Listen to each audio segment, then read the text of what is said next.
শোনেন, নিজের কবরের ফিকির যে করে সে কখনো মানুষের পিছনে লেগে থাকে না। আমরা নিজের কবরের ফিকির করি আগে। ইয়া আইয়ুহাল্লাযীনা আমানু আলাইকুম আনফুসাকুম লা ইয়াদুররুকুম মান দাল্লা ইন ইহতাদাইতুম। আল্লাহ পাক সূরা মাইদার মধ্যে বলছেন, হে মুমিনগণ, তোমরা নিজেরা নিজেদের নফসের খবর নাও। যারা পথভ্রষ্ট হয়ে যাচ্ছে ওদের পথভ্রষ্টতা তোমাদের ক্ষতি করবে না যদি তোমরা হেদায়েতের উপর থাকো। আমি কবরে যাব, আমাকে 3টা প্রশ্ন করা হবে, আমি কি উত্তর দিব? আমি কি জান্নাতের সার্টিফিকেট পেয়ে গেছি? আমার পিছনে কি জান্নাতের সিল লাগানো হয়ে গেছে?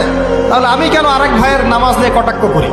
আমি কেন আরেক ভাইয়ের অমুক নিয়ে কটাক্ষ করি, অমুক মাদ্রাসা নিয়ে কটাক্ষ করি, অমুক ব্যক্তিত্বকে নিয়ে কটাক্ষ করি, অমুক আলেমকে নিয়ে কটাক্ষ? কেন আমি করতে যাবো কেন? এমন তো হতে পারে সে ব্যক্তি আমার আগে জান্নাতে চলে গেছে, আমি পড়ে গেছি পিছনে, হতে পারে না? হতে পারে কি না? এমন তো হতে পারে আমি সবার শেষে জান্নাতে যাচ্ছি খুঁড়ায় খুঁড়ায়, আর এই মানুষগুলো আমার আগেই জান্নাতে সব চলে গেছে, হতে পারে কি না? এই যে ইবলিসি স্বভাব একটা চলে আসছে, নিজেকে বড় মনে করা, অন্যকে ছোট মনে করা।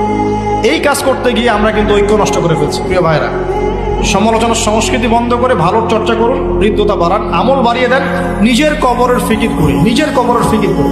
30 বছর চলে গেল, কয় ওয়াক্ত নামাজ পড়েছি, কয়টা সূরা শিখলাম, কয়টা হাদিস শিখলাম, হ্যাঁ, কয়দিন মানুষকে দাওয়াত দিলাম, কয়দিন আমি তাবলীগের মেহনত করলাম।